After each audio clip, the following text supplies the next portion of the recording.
Welcome to the Market Day Report. We're going to talk to Ben Hushon here in just a moment, get an update from him. First, let's update you on where these commodities stand.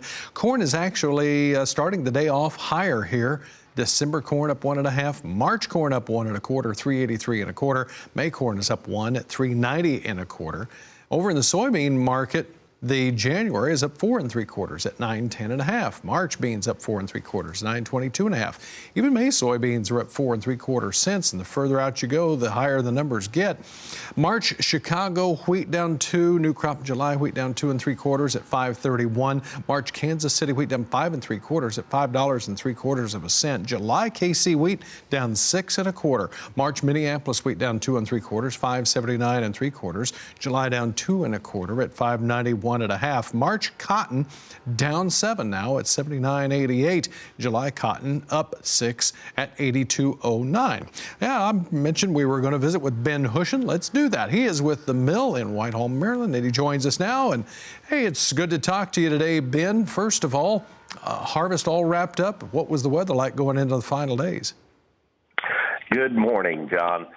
Well, it's going to sound a little bit like a broken record to your regular listeners, but we continued through that wet period. But the good news is an awful lot of growers finally crossed that finish line before we had another batch of rain come through this past weekend. And something that we're not used to very often in our part of the community, a lot of farmers went to 24-hour shifts running combines and grain carts 24 hours a day.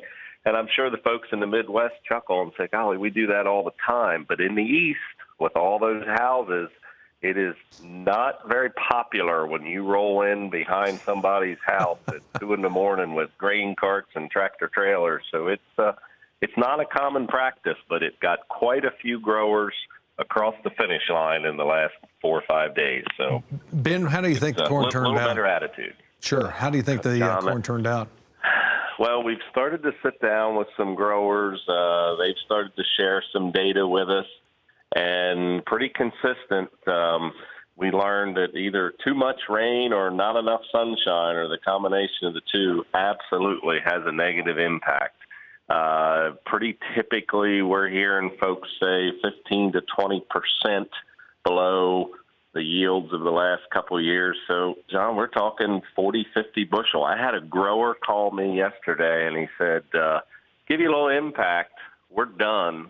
Combines are put away. We have 100,000 bushel bin that's empty. It's never been empty before, and we have nothing left to harvest. So it is absolutely had an impact, and that's why we're all hoping that news from China and President Trump continues to be positive. All right, Ben, I've got just very few seconds left here. Was it so wet there was no spring field work done at all?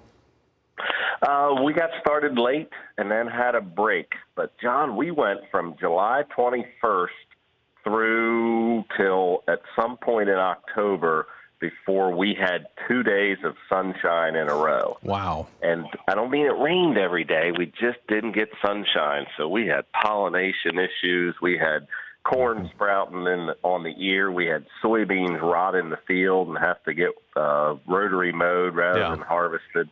It's been a handful. Ben, always good to visit with you, and I'm glad that you made it to the end of the season here, and we enjoy you being on here every week to bring us up to date. Ben Hushon here with us. Don't go anywhere. We've got more coming up on the other side of this break here on the Market Day Report.